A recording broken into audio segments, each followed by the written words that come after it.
So for today, I'm taking us backwards a little bit. So welcome to the last class of Freedom is the Future. For this 10 weeks, we were saying yesterday, it feels like it went by quickly during the moment. Of course, as it was happening, it doesn't always feel like that. But once you get to the end, you're like, oh, wow, we're already almost done. So I figured today, right now, it's just nice to kind of relook at our caterpillar of freedom and see everything that we've been able to cover and talk about in the last 10 weeks. So we started off with just introduction to Palestine, introduction to our identities and ourselves and how we situate our identities in the struggle for Palestine. We highlighted Palestinian culture, learned about Palestinian history from Palestinian narrative and perspective, talked about the different forms of repression that Palestinian advocates face and ways to work through that or to combat that. We talked about true allyship, and what that means and looks like for us, and acknowledging privilege and what non-performative but real solidarity can look like. We talked about Palestine as an Indigenous and racial justice issue. We had an amazing panel with Black and Indigenous solidarity, folks in solidarity with us. And then we ended with different ways that symbols of Palestinian resistance and how art and other forms have been used as a tool for being a part of the Palestinian struggle, Palestinian resistance. So we covered a lot, and these are usually things that we could spend 10 weeks talking about each one on its own. But thank you all for making these such great and engaging classes. What we want to do for today, obviously we want to hear from all of you just reflections and takeaways, but to get us thinking through and situated in these takeaways, I'm just gonna go over some couple key ways and various ways that you can continue advocating and being involved in the Palestinian struggle and the road to liberation for everybody. So we definitely don't want this to be something that we had these amazing 10 weeks and then we go off and we're not in contact anymore, or folks don't know how to stay engaged in this work. So hopefully through what we highlight, that can be helpful. And of course, you are always welcome to stay in touch with PAC and subscribe to our mailing list. We offer a lot of things throughout the year.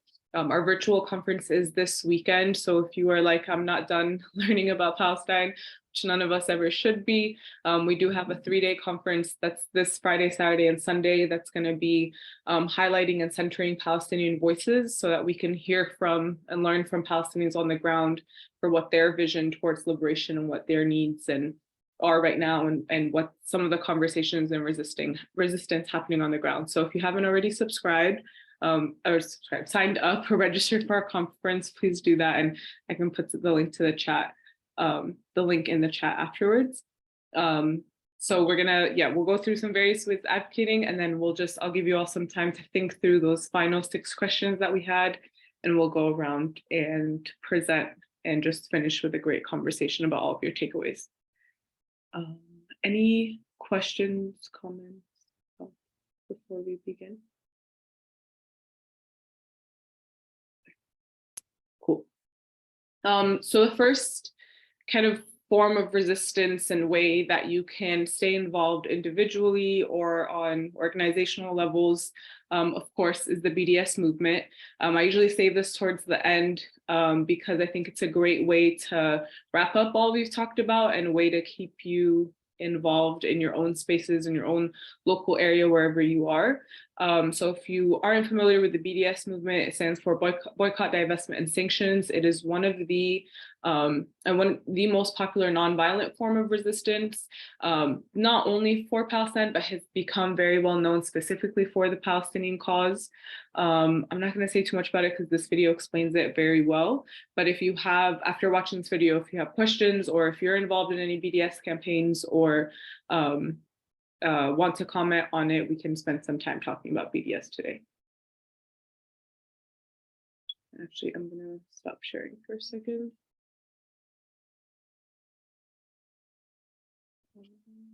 Where's the stuff?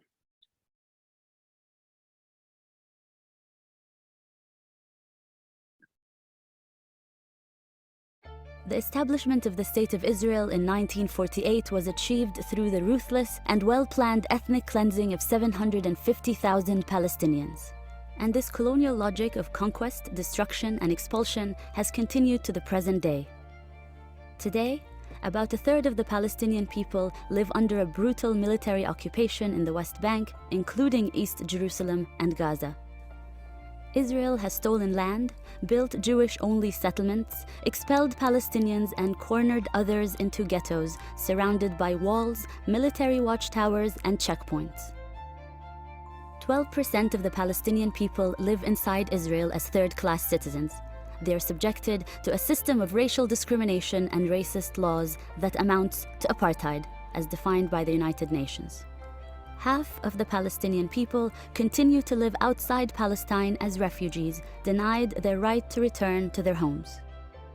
In 2014, Israel carried out one of its bloodiest ever massacres of Palestinians in the besieged Gaza Strip. More than 2,000 people were killed, a quarter of them children. Israel is only able to maintain its regime of oppression because of the support of international governments and corporations. When those in power refuse to act to stop this injustice, we need a global citizens' response to stand alongside Palestinians in their struggle for freedom, justice, and equality. In 2005, Palestinian civil society came together to issue its call for boycott, divestment, and sanctions. The appeal calls for concerted nonviolent action to isolate Israel, as was done to apartheid South Africa. We are calling for boycott pressure on Israel until it complies with international law in the following ways: end its occupation and colonization of land seized in 1967, recognize the right of the Palestinian citizens of Israel to full equality, respect the right of Palestinian refugees to return to their homes. The BDS movement has empowered people across the world to take effective action against Israel.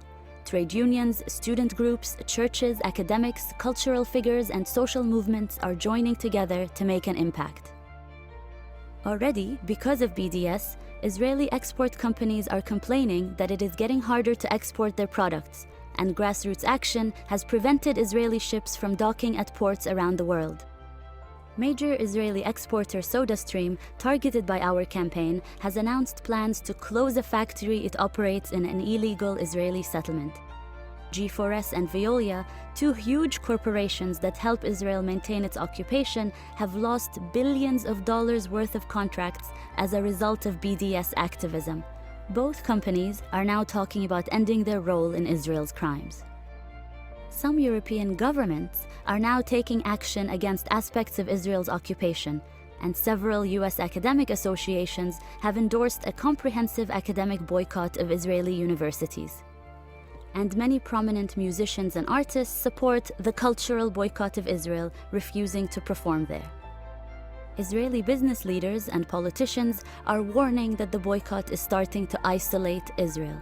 In fact, the government is so worried about the strategic threat that BDS poses to their regime of oppression that it's using its enormous resources to undermine the movement.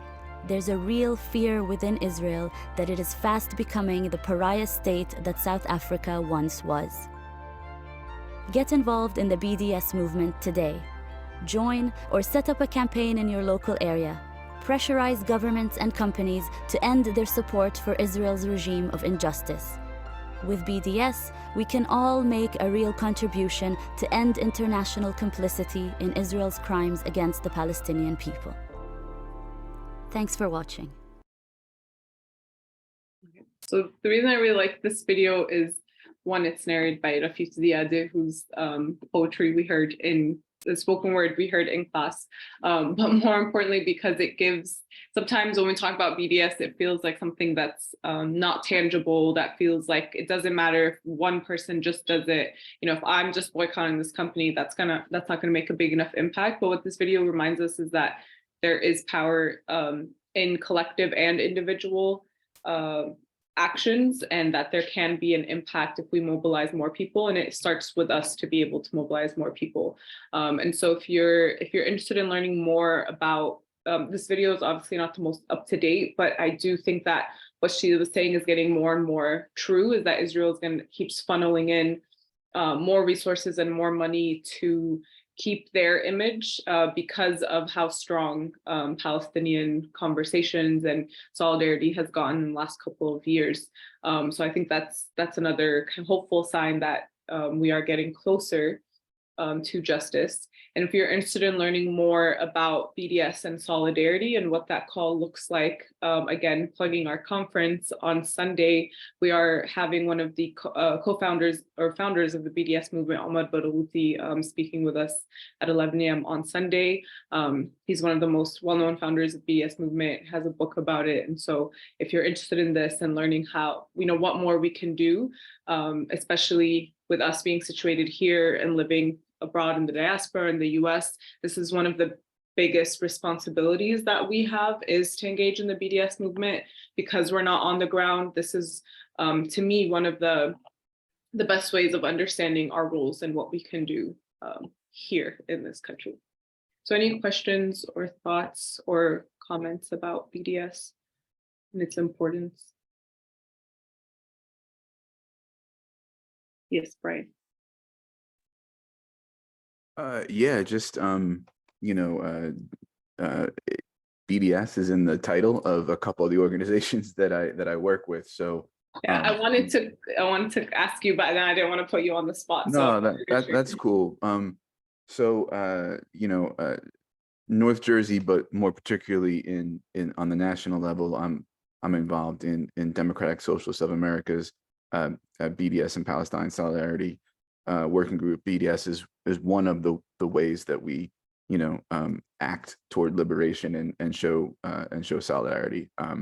I just wanted to say that one, I think a lot of us will say like BDS is the floor, not the ceiling. So it's important, but it's only part of the picture. And also if you are interested in getting involved in stuff like this, we have a slowly developing campaign here in North Jersey. It's an iteration of the national DSA's No Appetite for Apartheid campaign. It's a food boycott campaign that targets Israeli food products. So if you'd like to get involved in that, you don't have to be a DSA member. There's reps from several orgs, including PAC. So yeah, just reach out to PAC or to me, and we'll get you plugged in. Yeah, thanks, Brian. Those are great ways for everyone to stay involved in these conversations. You can also download, there's apps available that you can download where you can scan a product or look up the name, and it'll tell you if that is a company or if it's the company that is profiting off of the Israeli occupation right now. There's been a couple of recent wins for the BDS movement, like Ben & Jerry's, although there's more that we are asking from them. But in general, Ben & Jerry's was an example of a recent win. And so there's a lot that has been happening in the BDS conversation lately that I think is really interesting for us to follow. Thank you. So one of the apps is called Boycott. And that is, I've heard that one. You could trust it. Cool. So again, if you have questions or want to learn more about it, register for our conference. Definitely tune in Sunday. It's Sunday at 11 a.m. It's going to be his session, and reach out to us for other, or if you want to start your own kind of organization or chapter of Boycott BDS working groups or things like that, reach out to us and we can definitely help get you started. So now to take us into some ways to advocate for Palestine online. So we kind of talked about online activism last week, but more in the sense of art as activism, digital art, social media activism, not so much social, but digital art on social media. I want to share just two very quick clips of two really great organizations that have online platforms that engage in work for Palestine. The first, obviously, is Visualizing Palestine. I use a lot of their graphics for this course specifically, and they'll explain in the video how the way that they put visual toolkits and they put information onto these infographics is a way of them sharing knowledge and information about what's happening in Palestine. And then we'll watch just a quick clip about online social media activism from Institute for Palestinian Understanding. or interested for Middle Eastern understanding.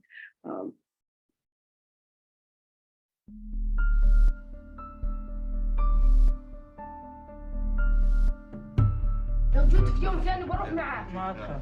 طب اسمع علي. بتطلعوني برا المدرسة عشان أوظف. Ahmed spent 18 days in jail. He's now under house arrest for the next year. Every year since 2001, more than 500 Palestinian children just like Ahmed have been detained by the Israeli military. Most were taken from their beds late at night, and next year there will be another 500 stories just like Ahmed.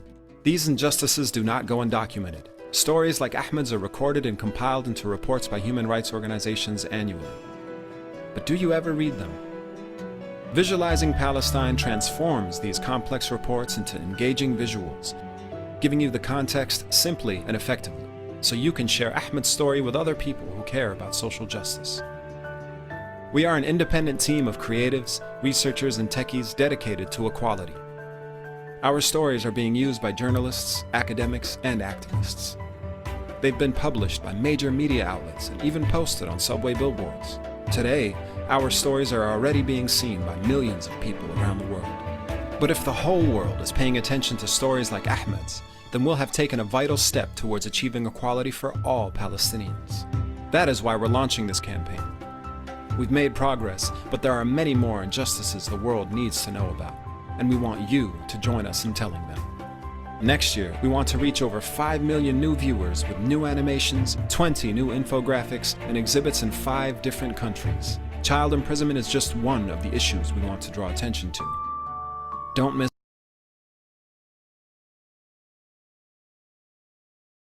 So visualize this is kind of a plug for them. I just really appreciate their work. I personally use a lot of their visuals. I think they offer really great materials for educators or for people, again, if you're just interested in like having something on a piece of paper that you can show to people that are interested or ask you questions. Visualizing Palestine is always a great place to go. They have, they kind of break it down per theme, per issue, per area, per topic, and then per type of graphic or visual that you're looking for. And you know, if you're not necessarily an educator, don't think you're going to use much of the materials, you can also sign up to just be a contributor for them and just support their work through monthly donations and support. So they're really a great org to stay involved with. And I think it's also a good example of no matter what skills and creative, field you're in, especially if you have creative lens or research lens or techie, you see that they have people from different sectors working on this. So it's just another reminder that no matter what sector you're in, you can always be dedicating work to Palestine. Take us to our next video, and this one's specific to social media. We're obviously not going to watch all of it. We have Palestine is that there a 5-minute clip of this entire conversation, but this will be posted on Google Classroom. So if you're interested in watching all of it, please. There's always a lack of context. You hear about Palestinian demonstrators throwing rocks at Israeli soldiers, and then the soldiers open fire and respond, and then 2 are dead. And for the viewer, they don't really have enough context to know who to blame in the situation. There's like, okay, violence, people are clashing with each other. We don't really know what's happening. But the missing context, of course, is occupation. It's the fact that the soldiers are present on Palestinian land and the fact that there are invaders in Palestinian land. And so without that context, you really lose a lot. And you leave you have the illusion of an informed audience, excuse me, but if all the audience is going away with is just there's clashes between Israelis and Palestinians, that feeds this narrative that this is a long-standing conflict that we have nothing to do with, and it's just like both sides are to blame, and all of this false equivalence that really exists, when the context would really change everything. Americans understand what it means to, a dynamic in which one side is an occupier, another is the occupied. One is home and defending their homes, and the other is invading people's homes. That context would make a huge difference in people understanding. Similarly, when we talk about Biden meeting with Bennett, the question is 2 leaders meeting each other, great. Americans wouldn't know what to make of that. But when you give the context that Israel is actually an apartheid state, and what an American president does when he meets an Israeli prime minister is that you're really meeting with an apartheid representative. And an example of trying to provide that context is the meme that we have at the very left of your screen, of trying to get Americans to understand and associate that what's happening today is not fundamentally different from what happened in the 1980s with South Africa, that when you're meeting with an apartheid leader, what that actually means, what's wrong with that, adding that context to people's understanding that there is something a little bit abnormal about this. This is not just an American president meeting another world leader, but specifically the leader of a country that still practices Jim Crow style segregation to this day in the areas that they occupy under international law, trying to give as much of that context as possible. Another problem with media coverage is the lack of humanization for Palestinians. It's the fact that Israeli lives are treated as if they are more valuable than Palestinian life. That is such a common problem in the way that American corporate media covers this issue. You look at an example of what happened recently with Jerusalem back in May, when you had armed Israeli police beating Palestinian demonstrators inside Al-Aqsa on video. And yet those videos were nowhere to be seen and hardly any conversation about them in American corporate media. But you can only imagine that the situation was reversed, that if it was Hamas militants who are armed, breaking into Jewish places of worship and beating up unarmed demonstrators, you bet that would get wall-to-wall coverage. And so we see that there is really anti-Palestinian racism animating the way that Israeli lives and Palestinian lives are valued differently when we look at coverage. And you see it in the fact that Palestinian deaths are often reported as statistics, whereas Israeli lives are humanized, and you get a personal story about the person who lost their life due to violence. And you also hear it in the language that is being used, is that whenever a Palestinian is killed by an Israeli soldier, you hear about Palestinians dying, but whenever Israelis are killed, they do use the active voice of Israelis are killed. These are all problems. And so part of the corrective that we try to do with that is making sure that when Palestinians are victims of Israeli violence, we're not just repeating what the media does in terms of reporting them as statistics, but trying to put a human face to try to make sure that the audience is actually connecting with the story, with the fact that these are not just numbers, but these are actual people whose lives are being destroyed, and to get a window into what that is. And the third problem, of course, with media is just all out misinformation and lies. That's also a fairly frequent occurrence. You get constantly, the most common lie that occurs on American media is the idea that Israel is responding to violence. That is the most frequent. It doesn't matter how the violence unfolds. It doesn't matter that Israel is they quite frequently initiate the escalation. But beyond that, Israel as an occupying power is inherently the initiator of violence. To say that Israel is defending itself is no more it's practically as laughable as suggesting that an armed intruder breaking into your house is defending themselves.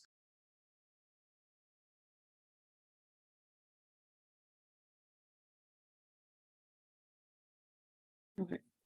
So obviously Ahmed Waddad always has a lot of great stuff to share. So I would recommend watching all of it if you are interested in social media, specifically social media for social justice and liberation work and things like that. It's not letting me get out of the screen right now. Give me a second.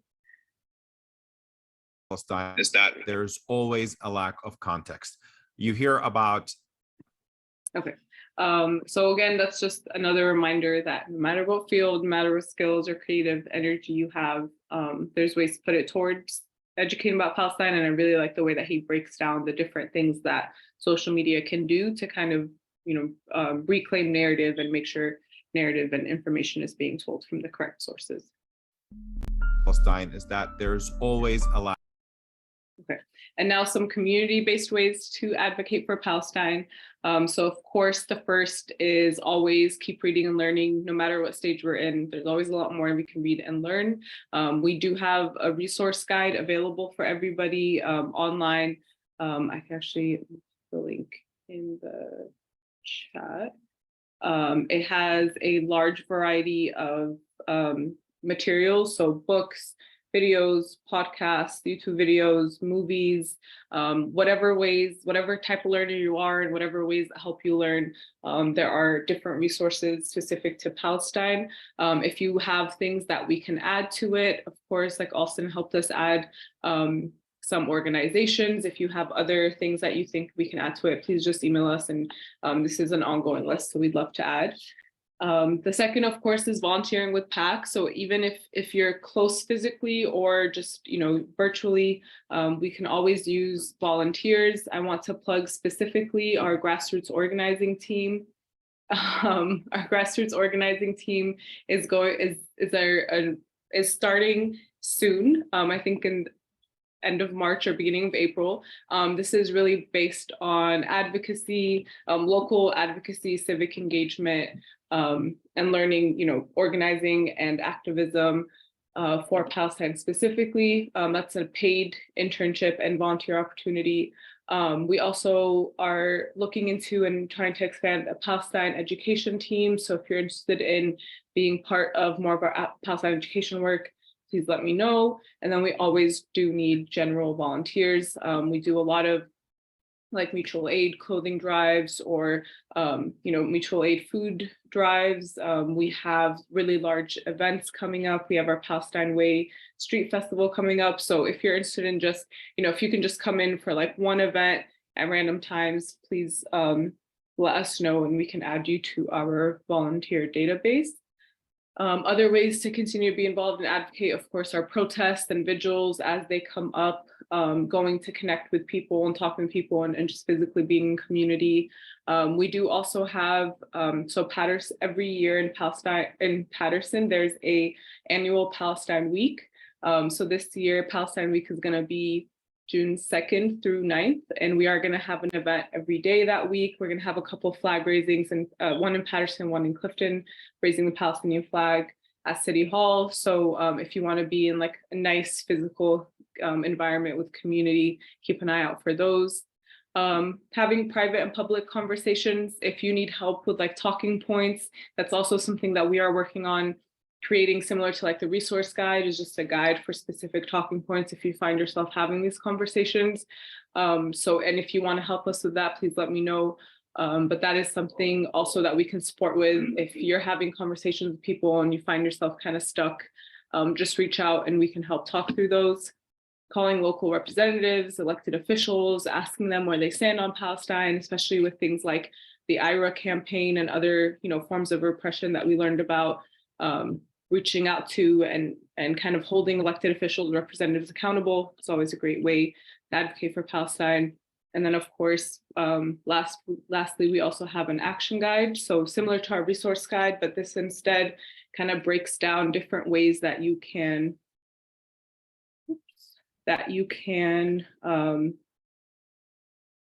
create spaces in whatever like institutions you're part of, whatever job you're in, where you can advocate for Palestine and create organizations and groups of people to advocate for Palestine. So I'm going to put that here also.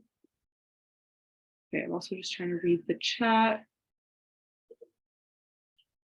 Oh, thank you, Jason, for putting the grassroots organizing team chat. And then Lemia said, we definitely love some recommendation in relation to general history if you have any. Brian, sign me up for helping education. I definitely will. Actually, I'll reach out to you. There's some ideas. And then what about increasing class offerings? Would love to build. Oh, that would be really cool, Austin. If we could do a STEM program. I mean, that is something that we're trying to expand and grow in is people, we have a list of workshops that we offer. If people want just like a one-time workshop, if people want these, these courses, like maybe a 5-week kind of condensed course or something, I'm happy to do that. Yeah, if people accept us, we will go and we will be there. So if you have any thoughts on increasing our outreach to these different organizations, different spaces, please let me know, because that is something that'd be really cool. Yeah, thanks everyone. Those are really great ideas. And then I also want to plug in our literary magazine, which is called Palestine. So if you don't know, we also have a literary magazine where we put out three editions each year. Each edition has its specific theme. The theme for the latest edition, so the deadline has been extended, is Speak Up. And so something that we've been thinking about a lot, and even kind of referencing Visualizing Palestine's video, is we know that a lot of things happen to our local community, but it's not documented. We often just normalize, uncomfortable situations or microaggressions or Palestinian racism and anti-Arab sentiments. So we want to stop doing that. We want to encourage people to write it and document it and send it to us to also have documented. So we made that the theme of this edition of our magazine, the upcoming one. And so the theme is called Speak Up. If you've experienced discrimination, hate, and ignorance at the intersection of your identities, you could write a piece and share it, and we will include it in our magazine. These do not only have to be like written, perfect written pieces. It could be poetry, it could be art, it could be, visuals. It can't be a video or a graphic because it is a physical magazine, but you can be creative in what you write. It could be an interview you have with someone, if you know someone you'd like to interview them. So and I can help, write and edit and things like that. So we really encourage you. The deadline is extended. I really encourage all of you to. We've had this conversation in this class, right? Ways that we have been repressed or made conscious of our identity because of these specific things. So if you are open to sharing and willing to writing it out, I definitely recommend you do so for our latest edition of the magazine. Any questions about the magazine or what we accept? And if you know people you can share this with, oh yes, also plugging Jason's call in the chat. We are also working to make sure MENA is included as a category in the census. There's a lot of legislative action to make sure that is done. That would mean that we would finally get a racial category in a lot of important institutional spaces and documents. So if you don't mind taking a second, there's already templates in there. You just have to put your name, information, and hit send. And then the deadline, I'm going to say March 31st. It's not an official extension, but if you can get it to us by March 31st for the magazine piece, that would be great. If you need a little bit more time, we can work with you also. And please do share this with anybody that you know who might be interested. Yes, of course. It's not just for Palestinians, so for anyone who has. So if you want to write about what happened, what you shared in school, or what happened to you, Brian, that would be perfect. Okay, cool. So now it is time for what I've been saying is going to be kind of the main portion of our last class. I'm going to give everyone some time to just think through these questions because I did promise that you didn't have to put any prep work before. So I'll give us until 8:15 if we feel like that's enough time. If not, we can give until 8:20 if needed to just think through these questions, and then we'll just go around and we'll have everyone share, and that's going to be how we end for tonight. And Alton, we will probably start with you so you can share parts of your trip also that we've all been waiting to hear a little bit more about. So the first question is, what did you know about Palestine and the Palestinian struggle before this class? What were 2 to 3 new things that you learned about Palestine and the struggle from this class? What's one thing you learned that impacted you the most? How do you plan or hope to plan to continue to advocate for Palestine? If you can teach the world one thing about Palestine, what would it be? And what are the first words that come to mind when you think of Palestine? So I'll give everyone some time. I'll put these in the chat too. I'm going to stop sharing. Or no, I'll just keep it up. And we can come back. I'll check in at 8:15 to see if everyone needs more time.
Okay, how's everyone on time? Do you feel ready to get started? You don't have to necessarily like go through every question perfectly. If you want to just combine a couple of things, you can. If anyone feels ready to start us off, I put the questions in the chat just in case. If anyone just wants to start us off, and then we can popcorn it actually just to keep the conversation going. So does anyone want to start us off?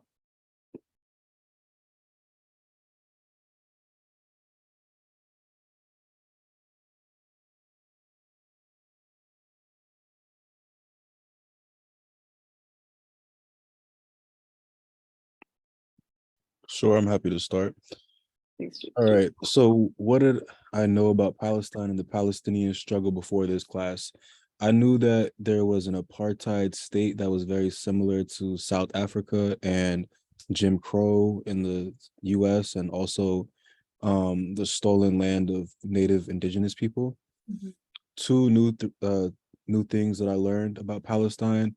Definitely like the history. I'm really into history. And so I forget the name of the person who came in and gave a really long lecture about like all the different groups that had lived in the land for like 2000 years back or so, which was really interesting to me because I remember I had a conversation with somebody one time, unfortunately, who was very much so a staunch Zionist. Mm. And they were like telling me like, that, Israelis have a right to the land because they have proper documentation of their right to the land. And I appreciated the timeline because there's a lot of oral history and documentation that, kind of proves otherwise. So there's that. One thing that impacted me the most was probably the conversation on solidarity and how intertwined all of our struggles are and how we actually kind of have to work together and it's not really a choice per se. How do I plan to continue to advocate for Palestine? I would say continuing to doing what I'm doing and having these tough conversations with people who are not necessarily so well versed in what's happening. And if I could teach the world one thing about Palestine, it would be, honestly, I think people need to stop being afraid to speak the truth.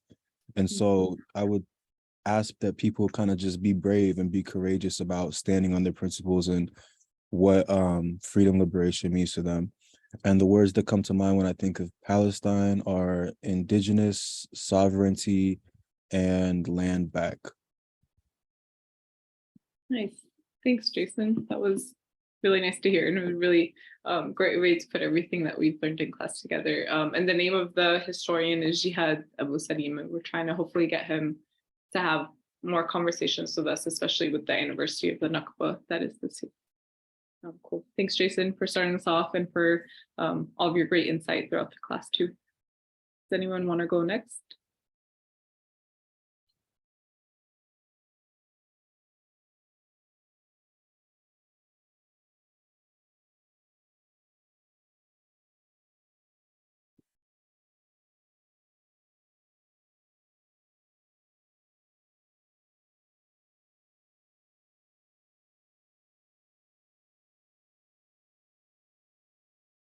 Jason, do you want to pick somebody to go next? And then we'll just keep popcorning it so we don't Sure, I'll pass it over to my coworker, Muna. Thanks.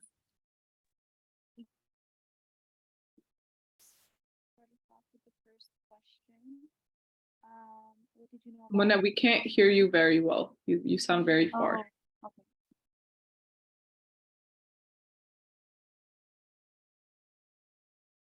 Okay, is this better? Yes. Okay. So to start us off with the first question, what did you know about Palestine / the Palestinian struggle? So I'm gonna be honest, I thought I knew a lot about Palestine, but it turns out that my knowledge like barely scratched the surface like before this class. It was just, general information that growing up, our parents would talk about at like the dinner table, like, Israel دمروا Palestine, which means Israel just destroyed Palestine. Basically, that information, it wasn't like going into detail or anything like that. But yeah, so it wasn't really much. For the second question, what were 2 to 3 new things you learned about Palestine and the struggle from this class? I loved learning about the different ways that Palestinians cope with what is happening to them. If you guys missed out on the last class, which was amazing, by the way, we got to see how they turned weapons thrown at them into art, which I thought was amazing. And I wish the rest of the world could see that, because we are always being labeled as like barbaric and violent, but clearly we're not. Palestinians aren't. And another great class was the history of Palestine, because we learned about parts of history that was never taught to us in school or college. So that was amazing. And that was like my first exposure to Palestine history. For the, okay, what's one thing you learned that impacted you the most? Let's see. So I loved learning about how to become an ally by showing solidarity and just listening to Palestinian voices. So that was one thing. I'm gonna do one more question. So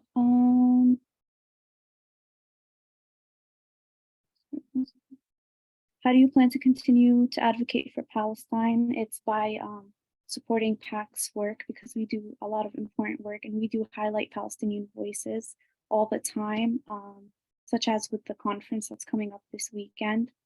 Yeah, I just plan on continuing to, fight for Palestine through my work. Thank you guys.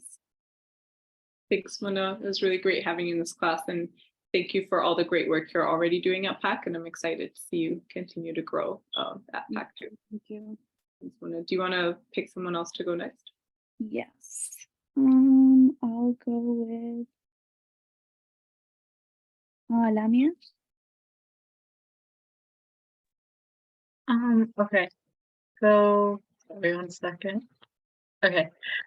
So what did you know about Palestine and the Palestinian struggle? For me, I feel like I knew majority of the like general history, like the Oslo Accords, and some of those like quote unquote peace treaties that were created throughout history. Some new things I learned about Palestine and the struggle from this class would have to be, I didn't know that the US and Mexican border wall and the apartheid wall had a lot of similarities and connections, like the Al-Bayt surveillance system and all that stuff. I actually thought that was crazy, and I shared it with some of the SJP members, and they were also shocked, because yeah, that was just wild. And then like another thing was that the repression of Palestinian advocacy today. So like I knew there was some like quote unquote risks with it, but I didn't know to what extent. And so one thing that I learned that impacted me the most would have to be the classes we had on solidarity movements. So like I've said this before, but since I'm Palestinian, a lot of my advocacy related work started revolving around Palestine. And so like through this class, I feel like I was able to not only hear, but also see the intersectionality between like Palestine and other social justice movements, which makes me want to like widen my horizon and help out with other movements that may need the support. How do I plan to continue? So I want to continue with educating on Palestine, especially on college campuses. Rutgers, New Brunswick has a very uneducated population about Palestine, and I feel like it's really important to continue being vocal about it. Oh wait, what was the next question? Oh, if you could teach the world one thing about Palestine, I would want to teach about Palestinian resistance. I feel like that's one of the most beautiful things about Palestine, is that knowing that our fight doesn't end until we're free. And then like 3 words that come up to my mind when I think about Palestine is home, freedom, and resistance. I'll popcorn it to Brian. I want to say thank you, Lamia, because you are doing really great and important work on your campus and are always involved in bringing it back to PAC. So we really appreciate you.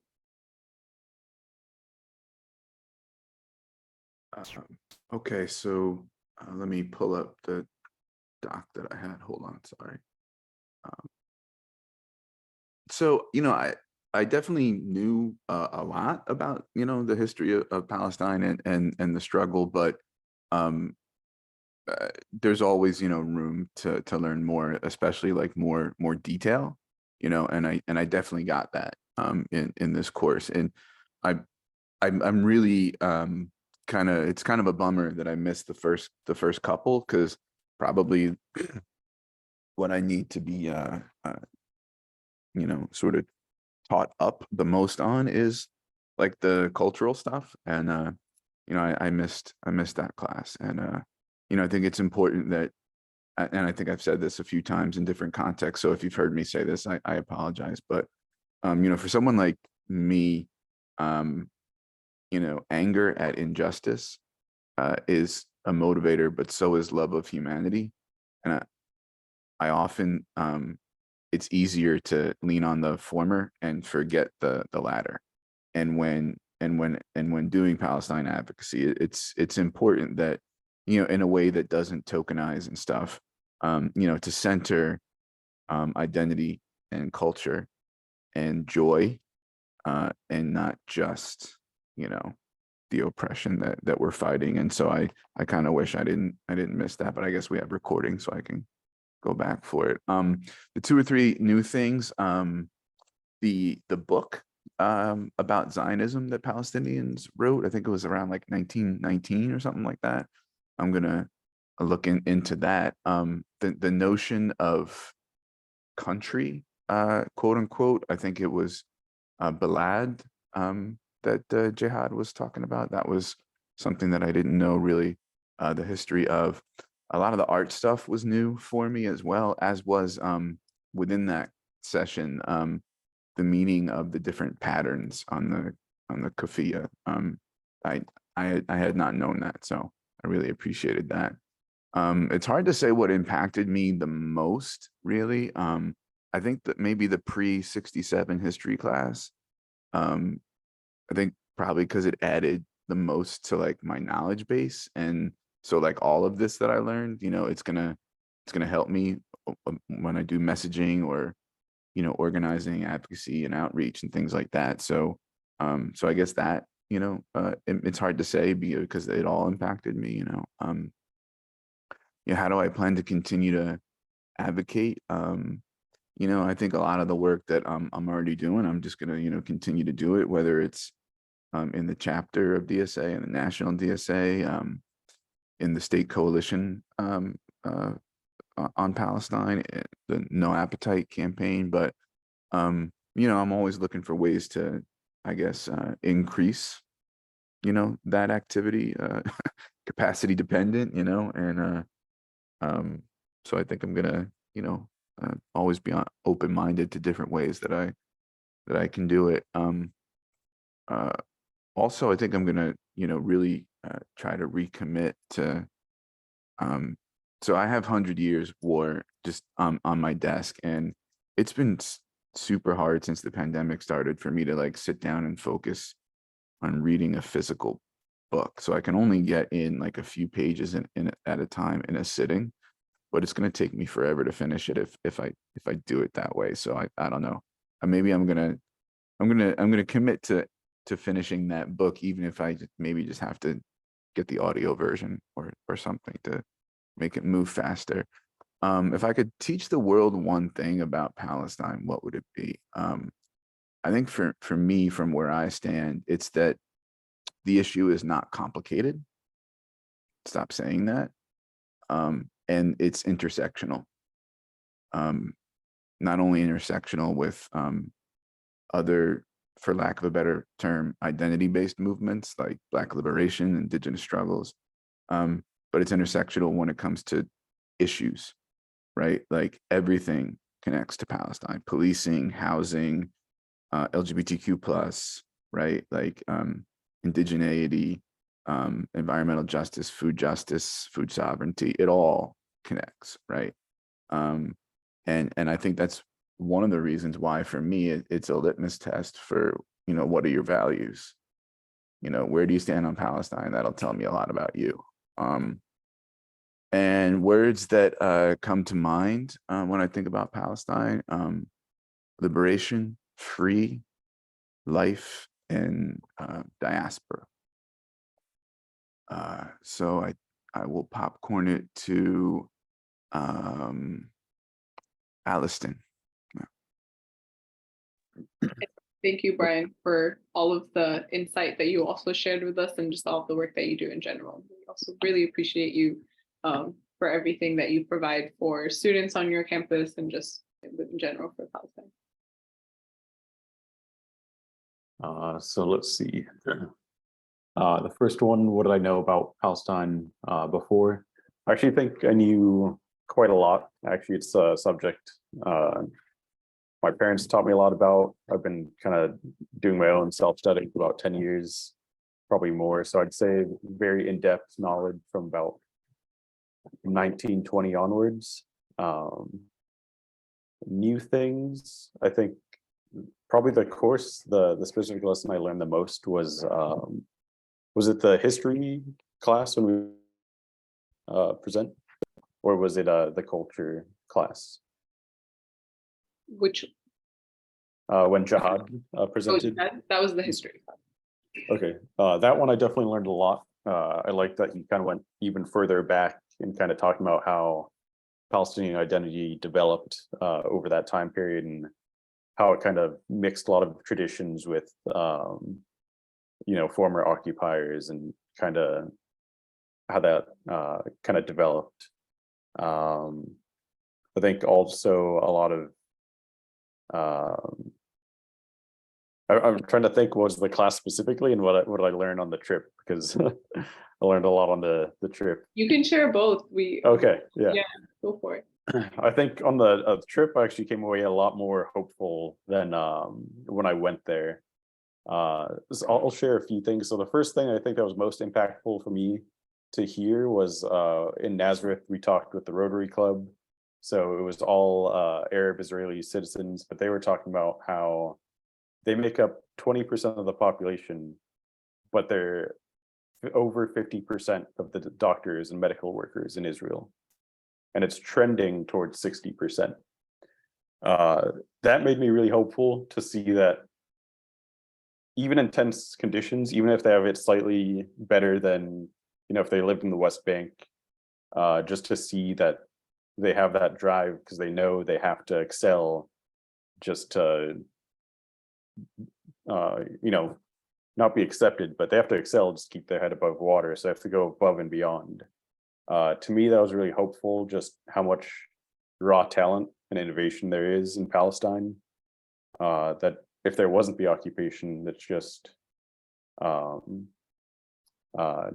limit to what could be accomplished by us. So I found that really hopeful. That was kind of something I had no idea there was that significant 50% of all doctors. Going to every village, tiny village in West Bank and even some of the refugee camps, just learning how innovative people are to just kind of live their life and improve their life in whatever ways that they can, even with these strict controls, and just how positive everyone was. I think that was really impactful.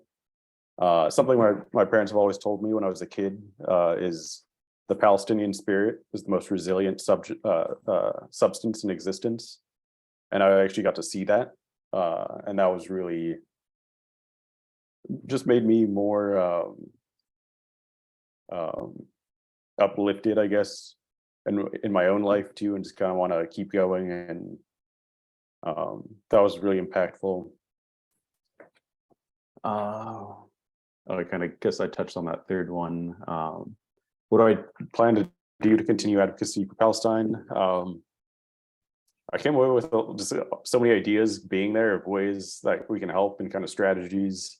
I think the way that I want to help is via tech. I got to network with a lot of people who are doing kind of incubators in the West Bank for technology startups.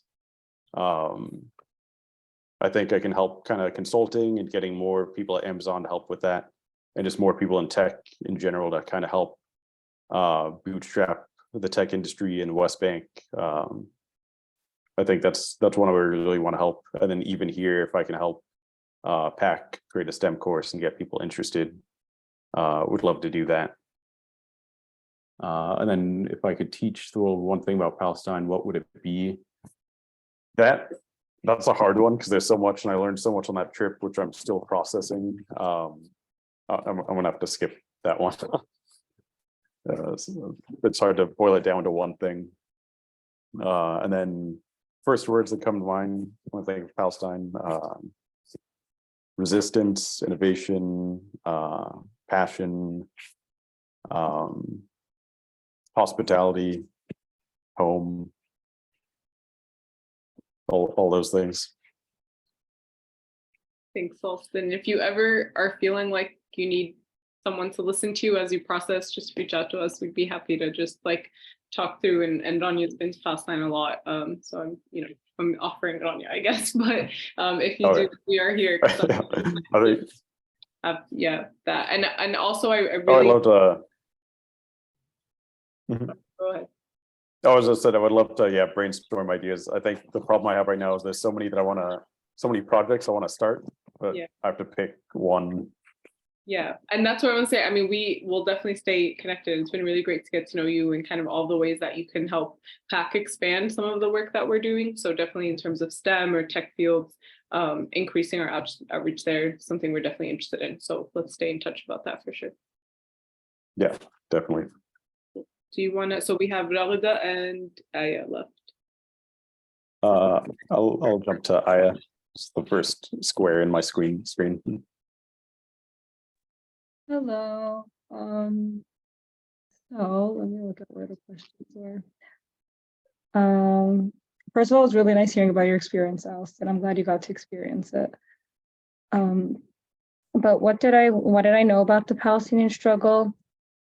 So like some people said, like growing up, like I was aware of what's going on in Palestine. However, something I'm still trying to work on, and like why I registered for this class, but I don't know why I continue to struggle with it, is like I feel like I need to sit down and like look at like all the information for myself and like take the initiative to like study it. But because I don't know why, like when I hear people say like the facts are in my head, and if someone says it, I'll remember it. But I don't know why, like it just doesn't stick in my head for itself. So if anyone has any tips on that, but that's like something I think about. It's like there was stuff I knew, and then through this class, like even connecting with the second question, like it was hearing stuff again, and especially like a lot of people said that first class was a lot of like even new information. But it's just, I don't know, I need to find like a proper learning method for myself. But then something also I wanted to say about like what did I know about the Palestinian struggle is that I am very fortunate that I have been able to visit Palestine several times. So I think that like I am an experiential learner. So being there and getting to see stuff like that, I think in itself is always so like valuable information to understand about the struggle, to really get to see it firsthand. And then even us like Palestinians living in America, I think that in itself is like a different type of struggle. I think, where did it go? What's one thing you learned that impacted you the most? That what do you call it? The solidarity class was a really good class that I think also I really enjoyed, just to see that like once people are educated about Palestine, it's like a no-brainer that obviously there's something going on and that there should be support for that. And so it's always frustrating when there's so many people in the world that literally don't even know Palestine's a country. Like every time I tell someone I'm Palestinian, they literally think I'm saying Pakistan, and that's just, I don't know how that's happening in the time we're living in, but yeah. And then how do you plan to continue to advocate for Palestine? So I think just continuing to have conversations with people and like not being afraid to say I'm Palestinian and initiating a conversation from that. And then also just working in the nutrition and food world, maybe doing some work on advocating and reclaiming our food narrative. And then if you could teach the world one thing about Palestine, what would it be? Honestly, just how like genuine and hospitable Palestinians are. Like they're just so welcoming. Like anyone who visits Palestine can definitely like attest to that. We're just really nice people who just want to live, and so we deserve to live. And then what are the first words that come to your mind when you think of Palestine? So it's funny, every time this question is asked, I actually get a picture rather than words. Like I do think of the word beauty, and I think it's because it's connected to the picture in my head. Like I always just imagine like mountains and a sunset and some olive trees. So that's that. So beauty and home, though, I think would be the feelings that describe that image that I get. Thank you, Aya. It's a beautiful image. And I really like that, what you said. It's just nice people trying to live, and it really is that simple. Thanks, Aya, for being in the class and always supporting all of PAC's courses and works, whether voluntarily or not voluntarily. We thank you, Aya. Thank you, Abid. Jalida, do you want to end us off? Sure. So, what did I know about Palestine before this class? I would say that I knew a lot about Palestine's occupation, history, culture, and traditions, but this class definitely taught me more about the extra details. What were two new things that I learned about Palestine from this class? I learned about the similarities between the Palestinian struggle and the struggles of other oppressed people, and also about the different ways Palestinian advocacy can be repressed. One thing I learned that impacted me the most is that there is more to Palestine than its occupation, because often when we learn about Palestine, the occupation can be mentally draining. So I think it's important to learn about the beauty and the resilience of Palestine as well. How do you plan to continue to advocate for Palestine, and in what ways? I think that it's important to educate others, and of course myself, as the environment changes on the grounds. And then of course, I plan to stay involved with PAC. If you could teach the world one thing about Palestine, what would it be? I would teach the world about the growing settler violence, the Palestinian resistance, and the connections between the training of the US police and the IDF.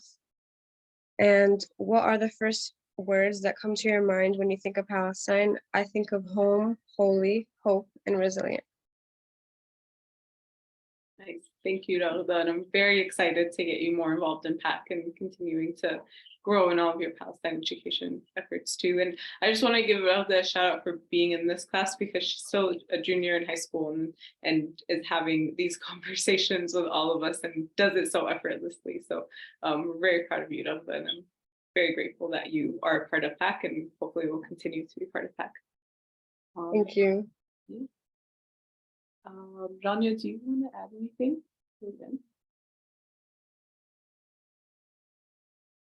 I'm just reading Alston's message.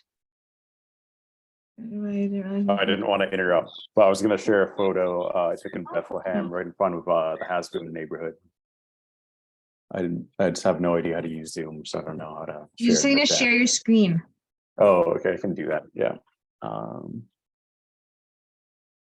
Share screen. Let me know when can you see that? Oh yeah.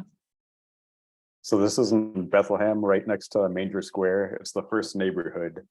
So I didn't realize, I knew my dad's family, Hasboon, and my mom's family, Nostas, originate from Bethlehem, but I didn't realize they're considered two of the five founding families.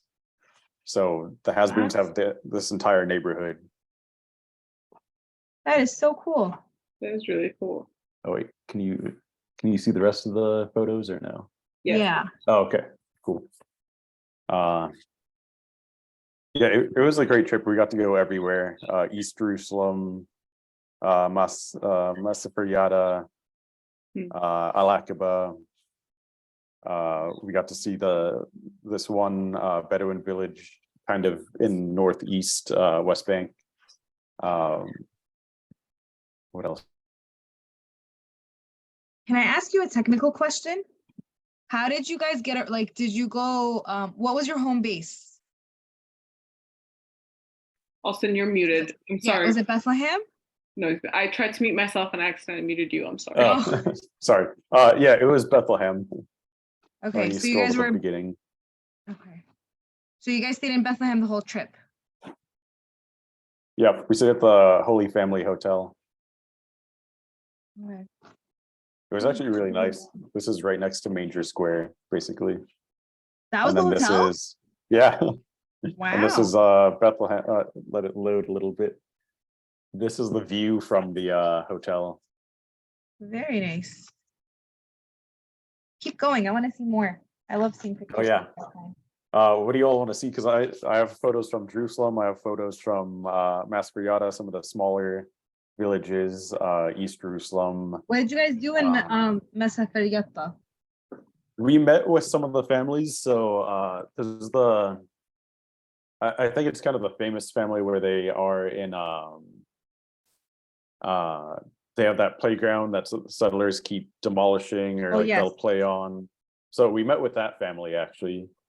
And we just spoke with them about more demolition orders that are coming their way and how can we work to prevent that.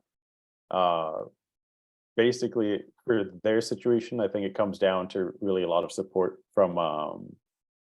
Sorry, that wasn't Masriata. I'm thinking of Susia, is where the playground is. So we met with that family, but it really comes down to help to get a lot of eyes and attention on it. Helps because Israel usually deviates from demolishing homes when it's kind of the center of attention. They kind of wait when people's eyes are diverted.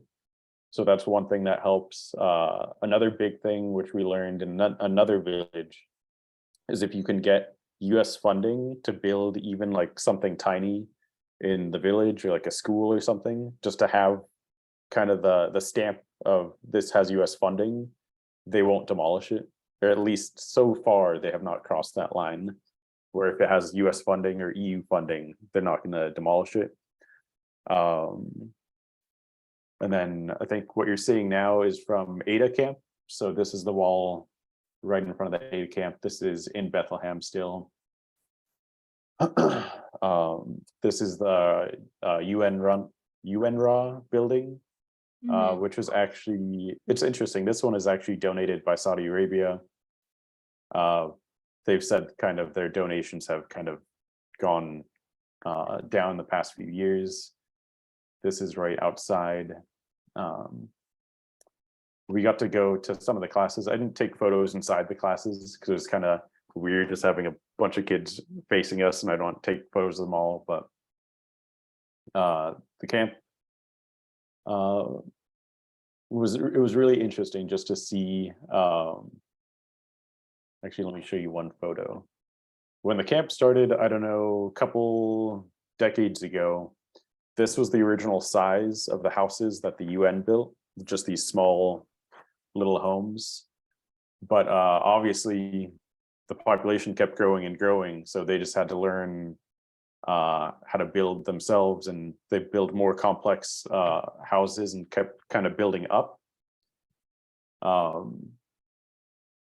Which for me was kind of another takeaway of just look how innovative they can build and grow these things with such little supplies and little access to supplies. Just imagine when the occupation's over, what they can do. This camp is interesting because it has some of the most documented highest volume of tear gas canisters that are shot at the kids, basically. Kids will just be playing in the street and they'll shoot tear gas at them. So they have this shop of all the tear gas canisters that they turn into different artwork. And then even the, where is it? The UN office is kind of right here, right behind the key on the right side is the office. And even with UN staff, they constantly get tear gassed. This is by Rachel's tomb. So they've kind of built the wall around this area. Technically it's on, I think it's in area A or B. But they kind of built in their wall into it. So this blue gate over here at the very end is their special entrance just for settlers to go into Rachel's tomb. And that's probably one of the reasons why they shoot so much tear gas, is just they don't want anyone going close to there.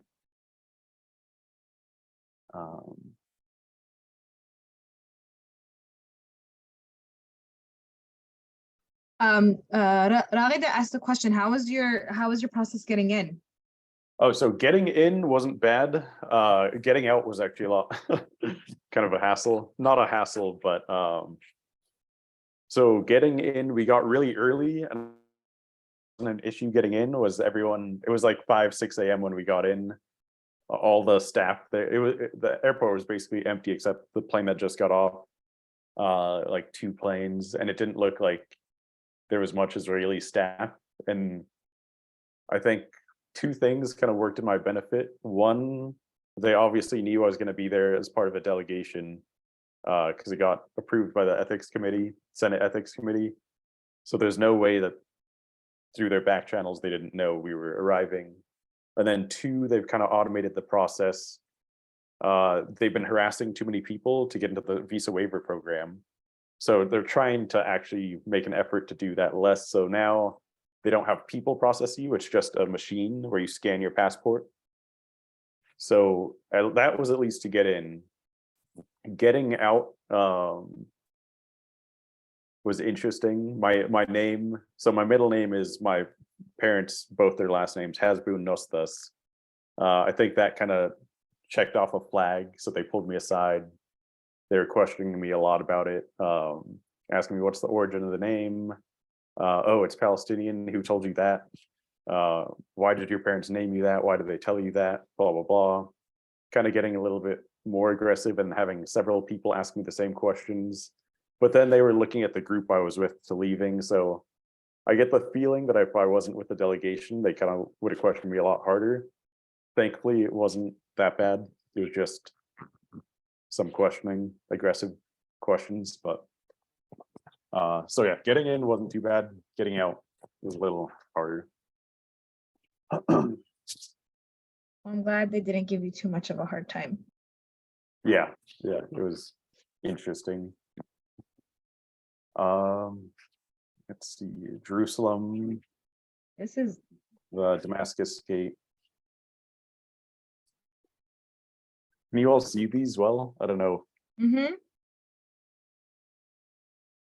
So yeah, Jerusalem was really cool. It was interesting also just noticing cameras everywhere.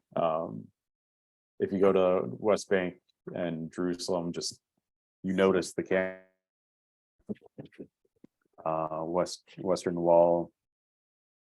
We went to go speak with this this family in East Jerusalem where they've been trying to demolish her home for a long time. It's this one on the right. That building is actually in her front yard. That's her front yard where they just started building this. I don't even know what they're putting there, but she's lived here for 30, 40 years, 50 years. So we just talked with a few NGOs who are helping make sure she doesn't lose her home, and kind of informing the delegates on a trip how they can help.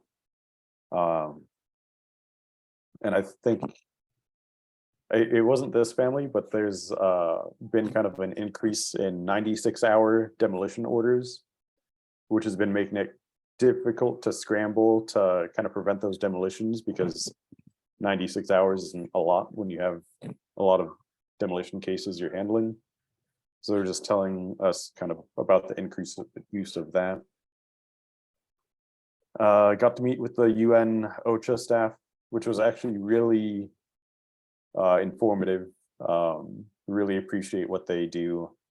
They basically track all of the human rights violations in the West Bank by Israel, and they do a really good job about it. Very sympathetic to the cause, and it was just great hearing from them. Then we went to Hebron. This was right when you enter, kind of. The shops were closed. They tell you why the shops are closed? I don't know why. Some of them have just closed through restrictions, but I think today there was a teachers' strike, so all the kids were home from school or something. So all our shops didn't open because their kids were home. So in Hebron, that's where the occupation is most present. And a lot of the stores were forced closed, either due to economic pressure or due to like constant harassment. Yeah, it's really bad. We go further in later where it kind of splits into the Palestinian section and then the settler section. Hebron is probably the worst area we saw in terms of the occupation restrictions. Checkpoints everywhere, of course. This one was to get in the Abrahami Mosque. It was crazy because at the very end we didn't realize the man who was showing us around the mosque had lived through the massacre. He showed us like where he hid during that massacre and everything, showed us the bullet holes in the wall. It's interesting because what I didn't know about the mosque before, so basically this is the main space. These are two like tombs next to it, and then there's more open space on the side of either one. But before that massacre had happened, they actually had, it was both Muslim and Jewish people who prayed at the same time in the mosque. So the attacker, what is his name, Baruch Goldstein, waited for a day where there was no Jewish settlers in there praying. And that's, of course, when he committed the massacre. And since then, that's when you see the installation of basically cameras on multiple cameras on every wall here. And they divided this building in half. So this is the Muslim section. And then on the other side, we go into, this is the synagogue section you can go into. And then going downtown Hebron was really sad. The area right in the beginning, a lot of settlers taking over homes. This is the area, I don't know if anyone sees on social media, where families are scared to leave because settlers will actually come by the busload and just literally, if you're gone, take over your home. I think during Shireen Abu Akleh's funeral, there was a few families who lost their homes attending that funeral because settlers went in while they were gone.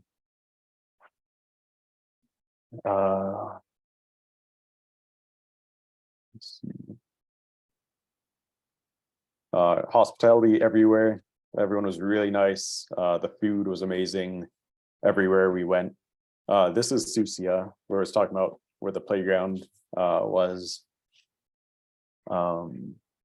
They had this cool underground, in the Susia area, there's a lot of underground caves. So they turned one of these into an embroidery shop.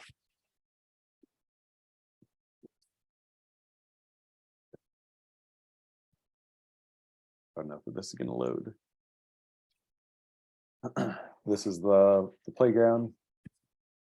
They've had to rebuild this multiple times. The settlers will come play and break it.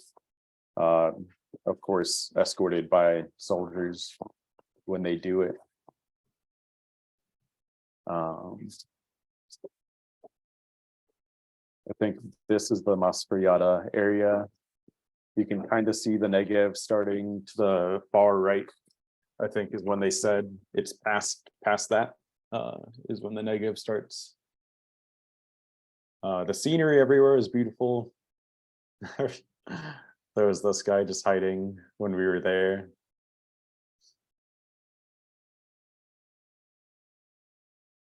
You're making me miss Palestine. I love the artwork here too, on all the buildings. Let's see. This was one of the schools. I think this one had a demolition order and they're trying to save it. I think they were, I'm trying to remember if this is the place they were trying to look for either EU funding or US funding to try and save it, or just trying to get some senators' attention to trying to get eyes on this so they don't demolish this one.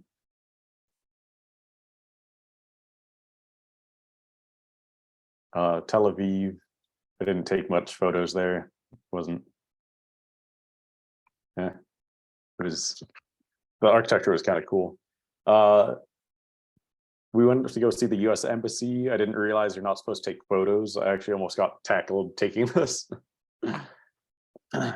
Holy cow. So, yeah, apparently you're not supposed to take photos of embassies for security reasons. They didn't ask me to delete it though, so.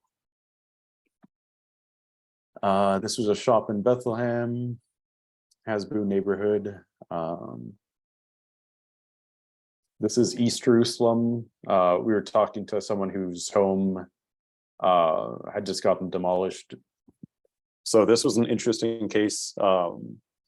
This is a rare case where Israel actually acknowledges that this is private land, acknowledges that it's owned by Palestinian, but they didn't get a building permit to build on their own land. So they came and demolished it.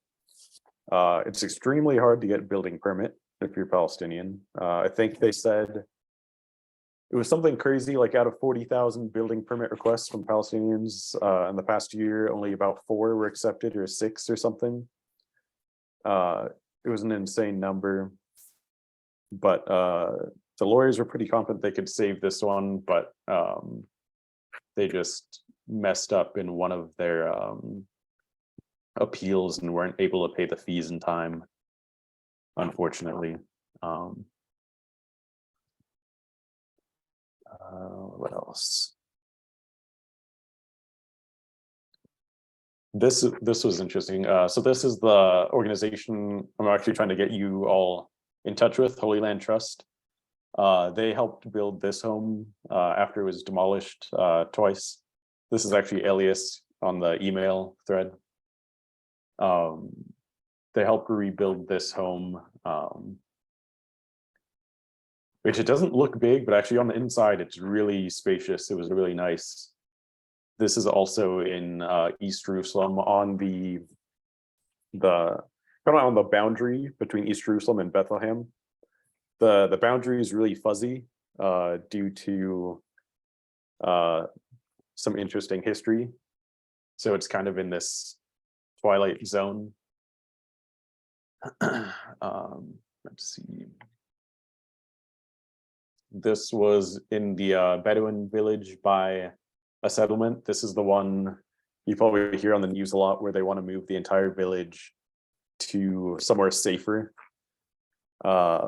So it's interesting because they were required to provide master building plans, and they've had multiple organizations, professionals help them with those building plans. They've been submitted, they've been accepted, but then other legal means of kind of, it's on the fence whether or not they'll accept the building plans anymore and whether they're going to demolish the village. And it's kind of interesting. We actually did get to talk with settlers close by, some who were kind of sympathetic and were kind of quietly advocating to help keep the village. It wasn't a lot of the settlers. It was maybe 4 out of the entire community of a few hundred. And they wanted to be pretty covert about helping. But it was kind of interesting to see from the Israeli side how much propaganda and like how restricted the information is that the Israeli government provides to them. For instance, they were told that this village was up for demolition for its safety because it's too close to a highway. But the location that the Israeli government wants to move this is basically surrounded on 3 sides by a highway, and it's like right next to the highway. Not only that, they want to move it to privately owned Palestinian land. The owner of that land never agreed to give up his land. So it's just really interesting, convoluted in a lot of ways. I don't think it has anything to do with safety. I think they just want to expand the No. settlement. No, absolutely, of course. That's just Yeah. what they're told. This is so beautiful.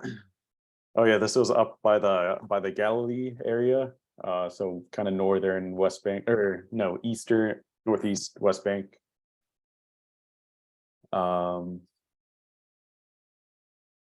Let's see. Trying to look at the time. I don't want to take up anyone's time. We didn't spend a lot of time in Ramallah. I wish we spent more time. We went to one meeting here. It was really nice though. I liked Ramallah. I want to go, there's a neighborhood, a Little America, that I want to go check out next time. I met a few people from. And then this area was really nice. This was Al Aqaba, I think. I loved all the hills, the scenery. Really nice village. This one isn't in a firing zone, but it's next to a firing zone.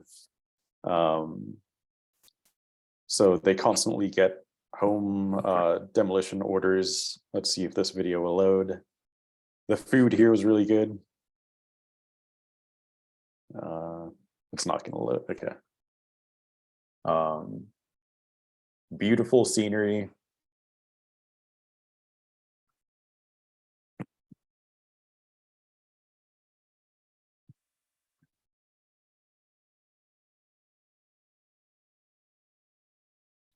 Let's see. And then yeah, the last day, and then we kind of started to see the start of the protests on our way to Nazareth.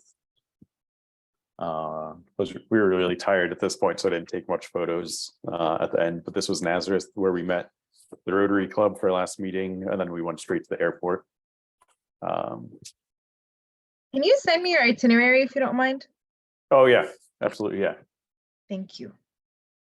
Yeah, that's it. That's really great. Thank you for sharing. That was really nice. That was awesome. I glossed over all of it, but It was really nice. Thank you for sharing. I'm really glad you got the opportunity to visit. yeah, And thanks for hopefully you letting get me to know go about back that. soon. Of Thanks course. for letting me know about that. That was awesome. It's perfect timing. Yeah. Uh, Yeah, same, Lamia. Well, not, I'm just like, I need to go even more than before. Hopefully, maybe this summer. Yeah, but thank you for, I think that was the perfect way to end everything and end this course, is just with really beautiful pictures of Palestine and making us all excited to go back or go for the first time. Thank you all for making this a really great 10 weeks and a really great course. I really was excited to get on every week with you guys, even though it was a little bit later and there was some heavy stuff that we discussed. Just hearing all of these reflections just reminds us why we do this work and why we do it collectively. So thank you all. Danya, do you want to? I just want to echo Abir's sentiments. Thank you all. It's been a really great 10 weeks, and we hope that this is not the end of your Palestine education journey. And I know for many of you, it was not the beginning, so more of a continuation. It's really important to us to continue to improve this course. So I know Abir sent the survey. If everyone can take the time to fill that out. Also, if you all have feedback or thoughts or ways that we can improve it, every year we've changed something. You know, originally this was a 6-week course, then we made it an 8-week, now it's 10 weeks. Our goal is to eventually make this like into a kind of like a college accredited course where it can take like a full semester. That's our goal. So if anyone has any advice as to how to achieve that goal, let us know. And yeah, and just we really want to, you know, hear from your experience in terms of, you know, getting more people involved in these classes in the future. More of like maybe a target audience, like now that you've sat through it, maybe there's a better way that we can market a specific audience. Thoughts on the classes, the order of the classes, because we actually spend a lot of time thinking about like what should we talk about first, what should we talk about second, like the caterpillar of freedom. So like actually setting that up, do you feel like that made sense? Did it not make sense? Like I know, Brian, you were saying that you really appreciated the culture aspect, which is a new aspect we added only this year actually, because we felt like that was missing from a lot of Palestinian conversations. But yeah, so like maybe we wanted to do it as a soft beginning and then get into the history. But basically, we want you really to spend some time critically thinking about these last 10 weeks, thinking about what could we do to improve, and what, also what else can we offer to continue this journey in one day liberating Palestine. So yeah, and then just as also a disclaimer, while everyone's critically thinking, we offer different versions of these courses. So we offer like a Hope, which is basically like this, but for high school students. And then we offer one in the summer for a little younger, so like preteens and kids. But it's like a bite-sized version of this. So that's also something to think about. If you all think, because I know I want to pick all your brains, because I know all of you are a little bit more well-versed in the Palestinian struggle and in activism and in education. So I don't know if anyone has any thoughts. Maybe we end with that. If not, then you all have our emails, you all have our numbers. Please contact us. We do really want to hear from you all. How can we make this better? And yeah. Yeah, please leave the testimonials on the survey too. Oh, yes. If you're comfortable with a video testimonial, that's even more helpful for us for marketing purposes. So if you don't mind, if you have something written, if you just say it and record it and send it to us, that would be really helpful so we can encourage more people to take this class. Yeah, and just to end, my note is just thank you all for all the work you do for Palestine.